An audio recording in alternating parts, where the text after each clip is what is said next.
serving the need of whatever the story was that they wanted to cover out in the field, or whatever the story was that needed me to do, like an essay at the desk on, or a PowerPoint at the desk. And then it became clear as I went along the things that were habitually, continually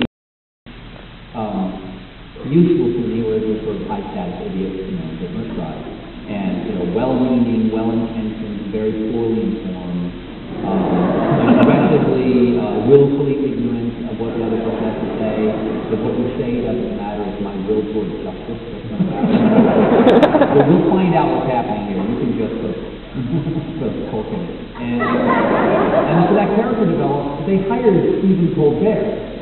And so that aggregate, sort of the coral of character grew around who I am.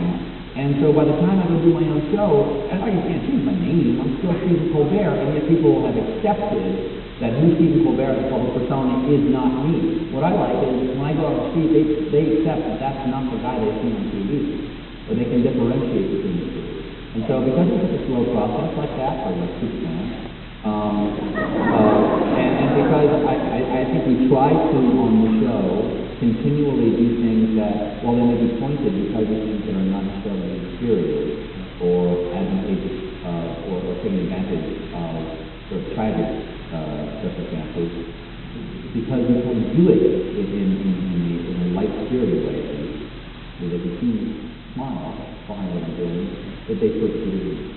Or the things that I say. You genuinely like the people. I really do. There's very few guests that I didn't like. I didn't know it until I was sitting down talking. and then it turned into a night fight. but that only happened a couple of times. I have a great one, and only a couple of people that know that. Go on. Barney Frank is not thrilled. Barney Frank was not thrilled when I interviewed him. He was the second person I ever interviewed to the show. We were down in D.C. to do Better Know District. So we think for we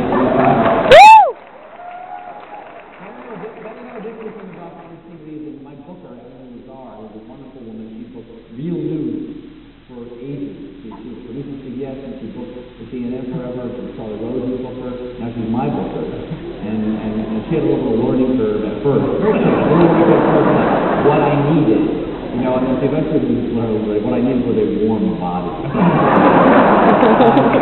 But when I first said, I want to go to D.C., we got 6 weeks before the first show. In my mind, I was 6 weeks before opening night. It's opening show like this. 6 weeks before opening night. And I want to an interview. So and she said she didn't know what she was talking about. I was going to talk to her. I said, this was too weird.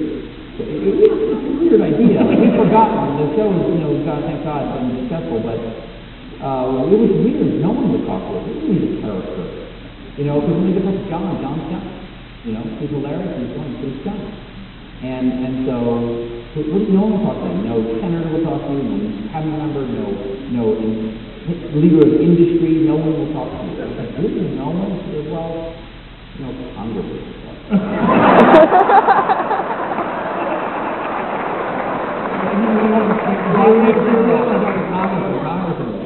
And she did not mean like, the Speaker of the House. She meant like your average. Barney Frank was a big guest. Right. It was a big deal. It was a big deal. So we booked a few congressmen that I'd never heard of, and Barney Frank. And Barney Frank, and because those congressmen evidently were talking to him. And I talked to Barney Frank, and I did an interview, and my producer is Ben Jeff Tiffany, who was Stone Cold producer for years. He's a Hollywood award-winning journalist. He's a serious news producer, and this is the first piece he ever did. So we're in the room. I sit down talking to Barney Frank, and Barney Frank was the first openly homosexual member of Congress. And I said, I would ask him questions about policy, and said, I'm sure there's an elephant in the room, I'm not naming out there to talk about this. And it's your personal life, but this is, I have to due diligence here. You're left-handed. What? Obviously, that's one thing, but there's the big thing. It's what people, besides policy, will know you for. It's very courageous of you. It's very public about this. You could lose some weight. What? And so the whole thing's over, and I never asked him if he's gay. I just say like, no, he's not your wife, that sort of thing. not do any research. He has no idea what Barney Frank is saying. And because he's that dumb. And I know who Barney Frank is. You can keep the research. And so after it's over, my producer says, "Oh my God, I can't believe the things you're saying about." I thought he was going to get up and walk out. And I said, because Barney Frank famously has a great sense of humor. I said, what are you talking about? He was loving it. He was loving it. He was dry. He was playing like all that anger.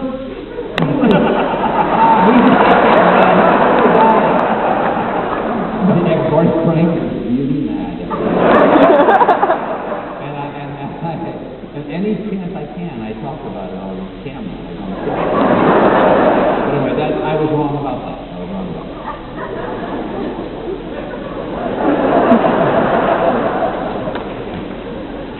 I'm glad this isn't easy world. I was afraid we wouldn't have a world with a big enough carbon footprint.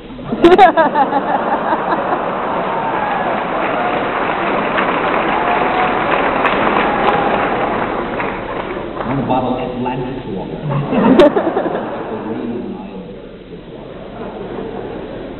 Do you like being a celebrity?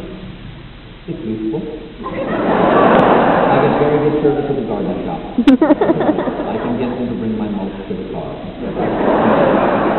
is handy. Is that what you thought it would be? I never really had any desire to be famous. It was not in my plans. I just wanted to do the work and do as much as I could. And I knew that being famous would be a tool to be able to work more. And that's when you should be famous. If you're famous, people offer you jobs. And that's a wonderful thing. That's a wonderful thing. But fame is lovely. I like fame, and I'm not thrilled about people coming and talking to me on my Facebook. But other than that, celebrity is Jim Daniels. I recommend it. Speaking of family.